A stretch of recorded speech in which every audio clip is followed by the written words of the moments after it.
Certamente muitos de vocês têm conhecido acerca do final dos dias. E um dos assuntos que é muito polêmico, porém pouco debatido, é a grande escuridão. A escuridão que assolará a Terra durante um período indefinido. Existem versos bíblicos que dizem essa escuridão durar um curto período de tempo, mas outras referem-se a ela apenas como um dia, o dia do Senhor, o dia da escuridão. Nós sabemos que versos apontam essa escuridão como surgindo pouco antes do dia do Senhor. Então podemos colocar aqui que ela será mais do que um dia propriamente dito. Vamos deixar de lado essas profecias de Nostradamus, de Malaquias, de santos mortos, de padres, de falsos profetas e tudo mais. Vamos nos ater aqui apenas o que a Escritura nos propõe. É claro que existe uma mitologia antiga sobre uma escuridão que findará o mundo. Porém, essa escuridão foi adaptada ao longo dos tempos e até mesmo modificada em seus aspectos. Conta essas lendas que ela durará 3 dias e 3 noites, e aí se baseiam em versos bíblicos que falam das 3 horas de escuridão da morte de Cristo. E obviamente uma escuridão mundial. Mas nós temos que lembrar outra coisa. Outros versos que são atribuídos a essa escuridão, como é o caso de Mateus capítulo 16, verso 4, ou até mesmo os primeiros versos, que falam do sinal do profeta Jonas, 3 dias e 3 noites, na escuridão do ventre daquele grande peixe, não poderiam ser atribuídos, porque a característica principal da mensagem desse verso não se relaciona a propriamente o final dos tempos, mas se relacionava a Cristo.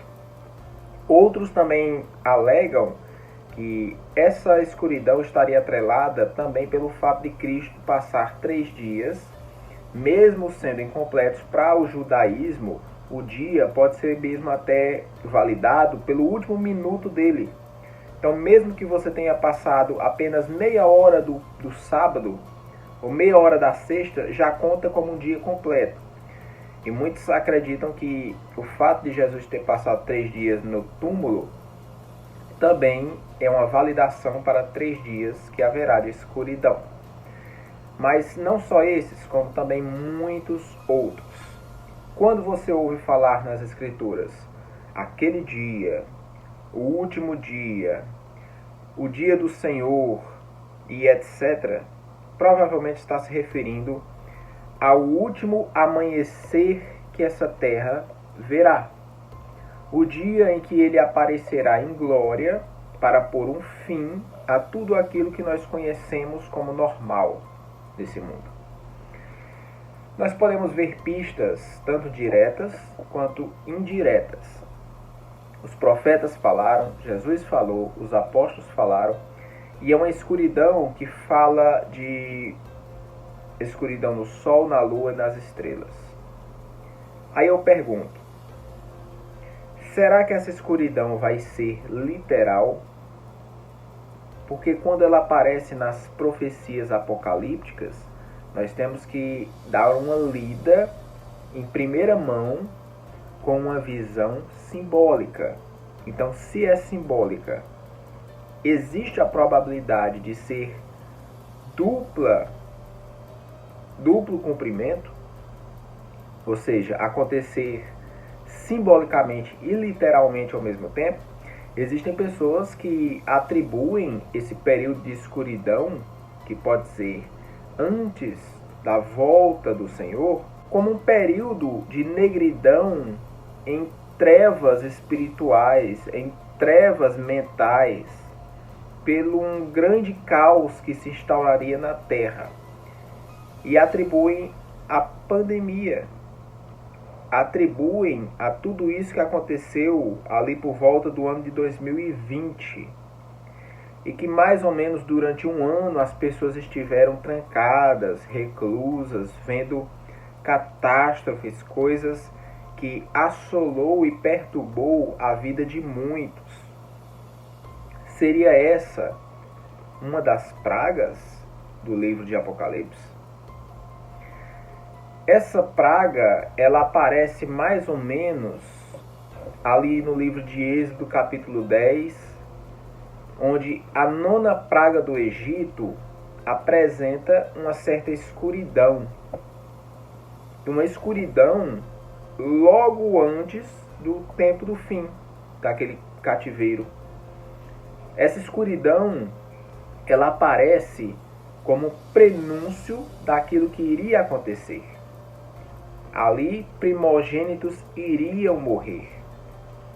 Pessoas ímpias iriam pagar pelos pecados que cometeram contra Deus, contra o seu povo. E isso pode ser apenas um ensaio daquilo que haveria de acontecer. Quem sabe, mesmo não sendo esse período viral que passou, mesmo não sendo esse período de trevas que a Bíblia descreveu, será mesmo que não seria apenas um outro aviso para algo semelhante que haveria de acontecer? É interessante que no livro de Joel, no capítulo 2, ele vai dizer assim, no verso 1 e 2: Tocai a trombeta em Sião e dai voz de rebate no meu santo monte. Perturbem todos os moradores da terra, porque o dia do Senhor vem, já está próximo. E aí ele diz como será esse dia. Dia de escuridade e densas trevas. Dia de nuvens e de negridão. Ele continua dizendo aqui algumas características. E é interessante você perceber que esse período, ele não traz uma áurea apenas de temporalidade.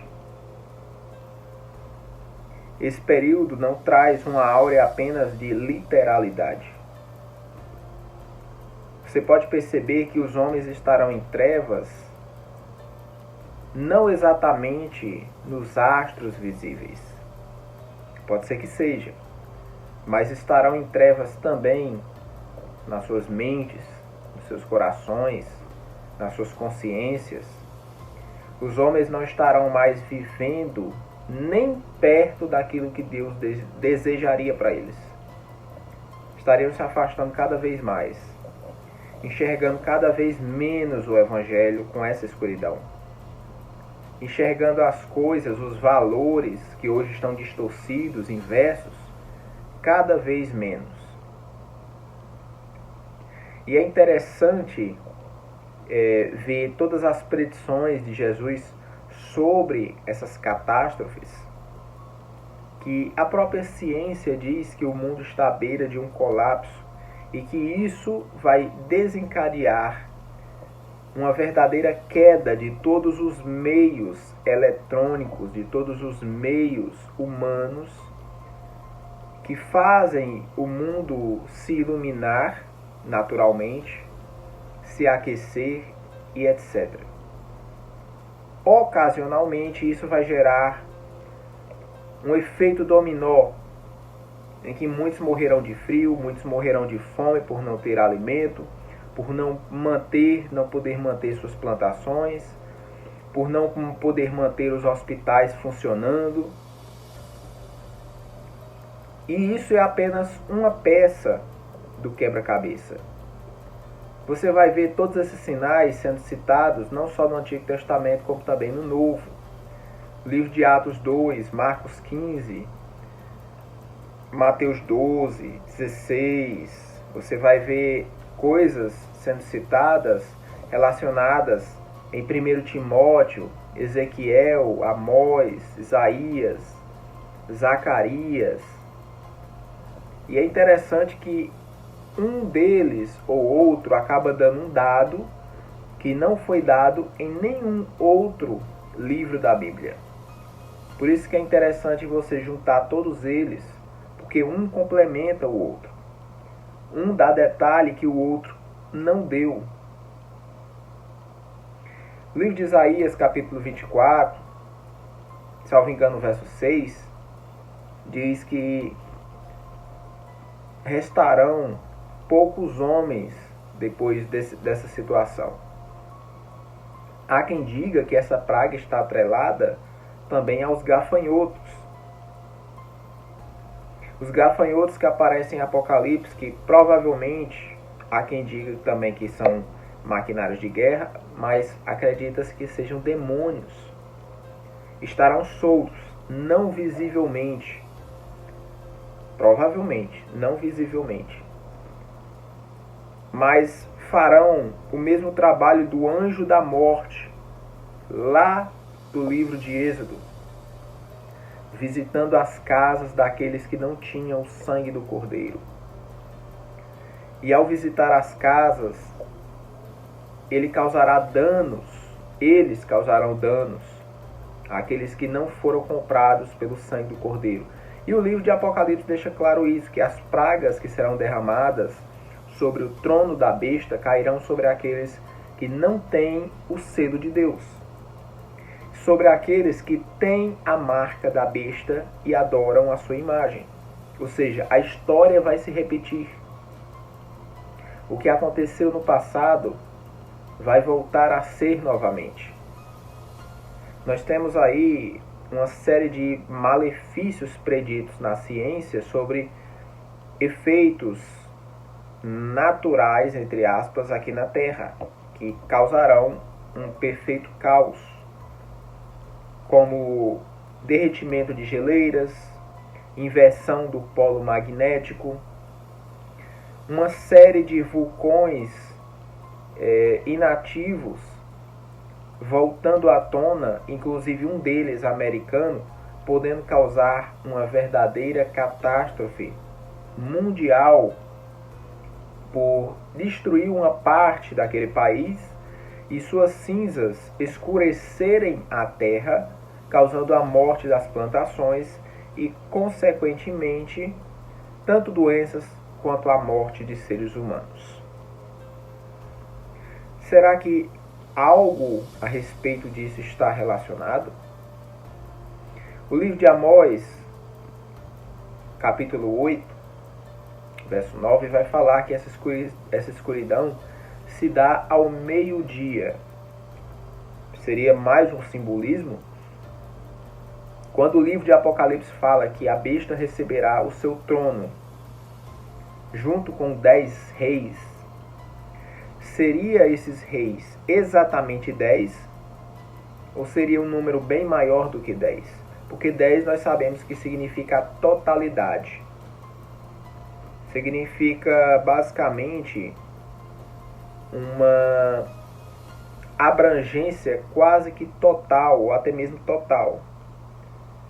Então seria o mundo inteiro, praticamente o mundo inteiro, entregando o poder à besta. Não só apenas 10, mas que o 10 ali esteja representando essa totalidade. Nós não podemos descartar isso, porque você pode ser enganado e ser pego de surpresa. Você deve ficar atento a tudo, porque quando você ver a besta e ela não receber poder de 10 reis, mas sim do mundo todo, você saberá que era literal. Aliás, que era simbólico. Nós vemos que Sofonias capítulo 1, verso 15, também vai falar sobre esse aspecto. E ele liga perfeitamente a essa questão das pragas.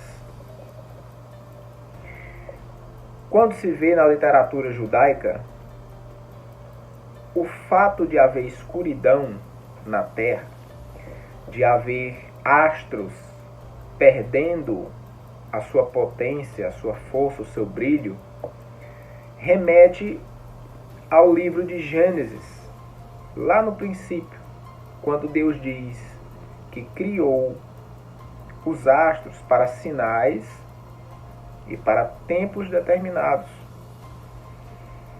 Se ele criou com esse fim, algum sinal está sendo dado através deles, e é um sinal vindo de Deus.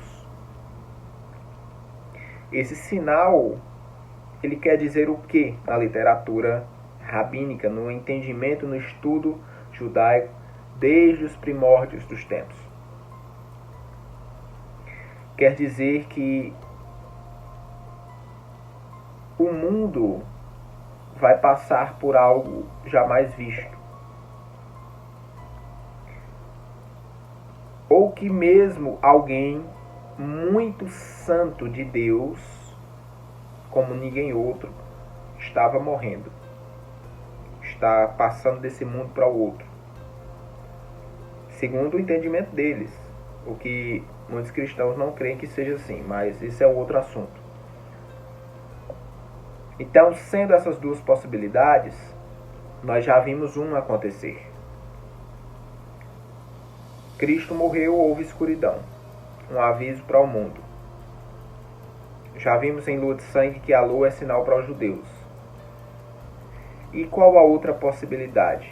De ser um aviso de Deus que está chegando a hora do seu julgamento. A hora da recompensa para os seus santos e da punição para aqueles que infringiram as suas ordens. É muito claro ver que todo esse período de escuridão não vai ser acompanhado apenas de escuridão. Mesmo que seja uma escuridão literal. Será um tempo de escuridão nas almas de todo mundo. E não só disso, mas de potencialização de tudo que é ruim nesse mundo.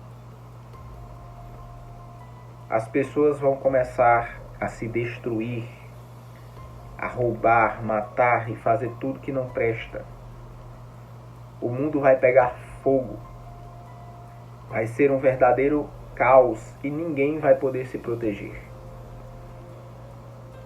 No momento que o mundo estiver para explodir, o Senhor volta, ilumina tudo e coloca cada um no seu lugar. É isso que vai acontecer. Confira nossos vídeos passados a respeito desse assunto e de outros que têm relação com esse. E você vai ter alguma noção de números que foram citados. O próprio livro de Zacarias 13 fala que 2/3 dos homens irá morrer, e não é mais 1/3, como diz em Apocalipse, que não é necessariamente 1/3, mas uma referência aos que servem o diabo, aos seus anjos caídos, aos servos da besta. Hoje nós vamos encerrar o vídeo por aqui. Logo em breve eu trarei mais assuntos e vou complementar alguns outros que foram deixados para trás. Então, nos veremos daqui a 2 dias nos próximos vídeos.